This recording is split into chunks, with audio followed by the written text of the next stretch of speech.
Secure host access themes let you change the look and feel of your sessions to make them easier to read. On the Appearance tab, you can choose from a set of alternate themes, customizing the cursor style, font size, and sounds.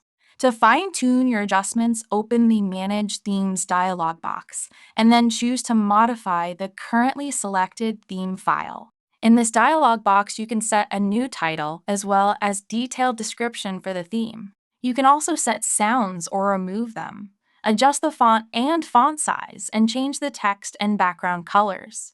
When you save the session, a custom theme file is created. The next time you open the session, Secure Host Access will use the settings in the custom theme file. If you don't like the changes you made, you can always revert to the default Rocket TE theme by selecting it from the list of themes.